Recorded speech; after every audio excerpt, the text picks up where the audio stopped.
मंसूर साहब, जो एक पूरे पाकिस्तान में एक तासुर मौजूद है, मैं आपकी ज़बानी सुनना चाहता हूँ क्योंकि आपने खुद वहाँ काम किया तो आप बहुत बेहतर बता सकते हैं। अफगान जो तालिबान ग्रुप्स हैं या दूसरे जो वहाँ ट्राइबल एक सिस्टम है पूरा, इंडियन गवर्नमेंट का वहाँ अफेक्टिवली कितना रोल मौजूद है, कितना उनका फंडिंग ये काम करती है और टीटीपी के ऊपर कितना वो कंट्रोल करते हैं? देखिए, 2001 से लेकर जब यूएस और नेटो ने इंटरवीन किया था 2021 के तक, जब तक यूएस और नेटो की फौजें ने निकली, इंडिया का अमल दखल बहुत ज़्यादा रहा अफ़गानिस्तान में।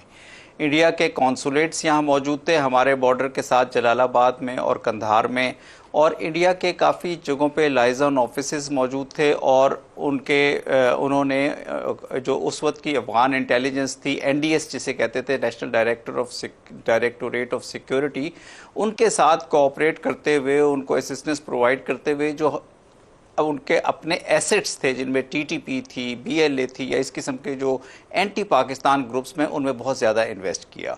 तो इंडियन इन्वेस्टमेंट बहुत मौजूद रही। लेकिन जब 2021 में 15 अगस्त को जब तालिबान ने टेक ओवर किया और बाकी वेस्टर्न कंट्रीज़ की एम्बेसीज निकल गई, तो इंडिया ने भी अपने सारे जो डिप्लोमेटिक और जितने भी फील्ड पे ऑफिसेज थे वो खाली कर दिए।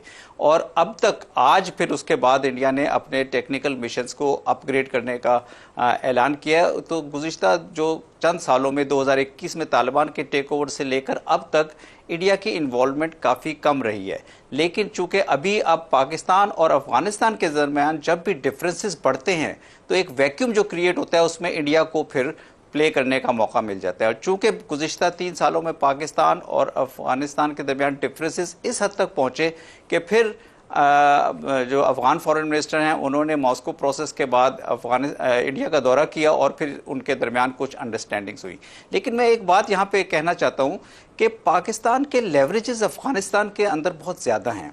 पाकिस्तान के पास बहुत ज़्यादा ऐसे लेवरेजेस मौजूद हैं जो शायद इंडिया या किसी और मुल्क के पास नहीं है। पाकिस्तान को क्रॉस बॉर्डर टेररिज्म पे काबू पाने के लिए जो अफगानिस्तान से हो रहा है, पाकिस्तान को ओवरऑल रिलेशनशिप पे अफगानिस्तान के साथ फोकस करना पड़ेगा। हमारा 2600 किलोमीटर का तवील बॉर्डर है। इसमें जो लोगों की मूवमेंट है, दोनों तरफ एक ही तरह के कबाइल बसते हैं, ये बॉर्डर विलेजेस के दरमियान में से गुजर रहा है। तो इन लोगों की मूवमेंट्स के लिए कोई ऐसा मैकेनिज्म हमें इवॉल्व करना पड़ेगा, चाहे वो वीज़ा के ऊपर बेस्ड हो या कोई डॉक्यूमेंटेड सिस्टम के ऊपर बेस्ड हो, ताकि दोनों ममालिक के दरमियान ताल्लुकात एड्रेस हों।